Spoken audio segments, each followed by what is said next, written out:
മതേതര സോഷ്യലിസ്റ്റ് ജനാധിപത്യ മടിയന്മാർ ഇന്ത്യയിലെ ഏറ്റവും പുതിയ രാഷ്ട്രീയ സംഘടനയായ കോക്രോച്ച് ജനതാ പാർട്ടിയുടെ മുദ്രാവാക്യമാണിത്. യുവാക്കൾക്കായി യുവാക്കളാൽ ഒരു രാഷ്ട്രീയ മുന്നണി എന്ന നിലയിലാണ് CJPയുടെ രൂപീകരണം. പാർട്ടി ആരംഭിച്ച് മണിക്കൂറുകൾക്കുള്ളിൽ വമ്പൻ പ്രതികരണങ്ങളാണ് ഈ പുതുസംഘത്തിന് ലഭിക്കുന്നത്. തൃണമൂൽ കോൺഗ്രസ് നേതാക്കളായ മഹുവ മൊയ്ത്ര അടക്കം ഈ പാർട്ടിയെ ഫോളോ ചെയ്യുന്നുണ്ട്. കോക്രോച്ച് ജനതാ പാർട്ടിയെക്കുറിച്ച് വിശദമായി പറയാം. സ്വാഗതം ഇൻഡെപ്തിലേക്ക്.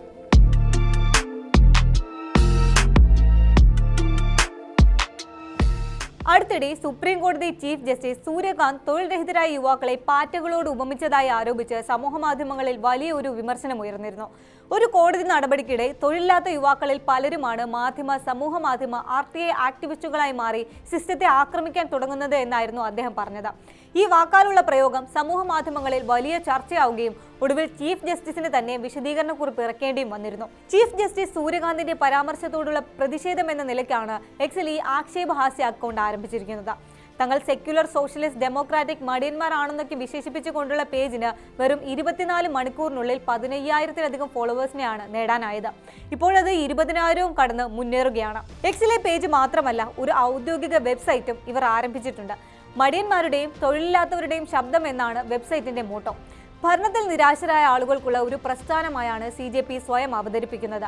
അഭിജിത് ദീപ്കെ എന്ന യുവാവാണ് ഇതിനു പിന്നിൽ. അദ്ദേഹം നേരത്തെ ആം ആദ്മി പാർട്ടിയിൽ പ്രവർത്തിച്ചിരുന്നതായാണ് റിപ്പോർട്ടുകൾ. 2020-ലെ ഡൽഹി നിയമസഭാ തെരഞ്ഞെടുപ്പിൽ AAPക്ക് വേണ്ടി സോഷ്യൽ മീഡിയയിൽ പ്രചാരണം നടത്തിയിരുന്നതായും സൂചനയുണ്ട്. സാമൂഹിക പ്രവർത്തക അഞ്ജലി ഭരദ്വാജ്, തൃണമൂൽ കോൺഗ്രസ് എംപിമാരായ മഹുവ മൊയ്ത്ര, കീർത്തി ആസാദ്, മുൻ സിവിൽ സർവീസ് ഉദ്യോഗസ്ഥൻ ആശിഷ് ജോഷി എന്നിവരുൾപ്പെടെ നിരവധി പ്രമുഖർ CJPയെ പിന്തുണയ്ക്കുന്ന പോസ്റ്റുകളുമായി രംഗത്തെത്തിയിട്ടുണ്ട്. പേജിനും വെബ്സൈറ്റിനും പുറമെ AI ഉപയോഗിച്ച് ഒരു ഗാനമടക്കം കോക്രോച്ച് പാർട്ടി പുറത്തിറക്കിയിട്ടുണ്ട്. നമ്മൾ കോക്രോച്ച് പാർട്ടിയാണ്, നമ്മൾ കത്തുന്ന ഒരു നഗരത്തിന്റെ കുട്ടികളാണ് എന്നൊക്കെയാണ് വരികൾ. ഇതിലും രസകരം പാർട്ടിയിൽ ചേരാനുള്ള യോഗ്യതകളാണ്. തൊഴിൽ രഹിതരായിരിക്കണം, മടിയന്മാരായിരിക്കണം, ദിനേന 11 മണിക്കൂറെങ്കിലും ഓൺലൈനിൽ ചെലവിടുന്ന, ശക്തമായി വിമർശിക്കാൻ കഴിയുന്നവർക്കാണ് പാർട്ടിയിൽ ചേരാൻ യോഗ്യത ഉണ്ടാവുക. മറ്റൊരു PMKL സംഘടിപ്പിക്കാനോ, നികുതിദായകരുടെ ശമ്പള സ്ലിപ്പിൽ ദാവോസിൽ അവധിക്കാലം ആഘോഷിക്കാനോ, അഴിമതിയെ തന്ത്രപരമായ ചെലവ് എന്ന് പുനർനാമകരണം ചെയ്യാനോ അല്ല ഞങ്ങൾ ഇവിടെ വന്നിരിക്കുന്നത്. പണം എവിടേക്കാണ് പോയതെന്ന് ഉറക്കെ ആവർത്തിച്ച് എഴുത്തിലൂടെ ചോദിക്കാനാണ് എന്നാണ് പാർട്ടിയുടെ ലക്ഷ്യമായി അവർ തന്നെ പറയുന്നത്.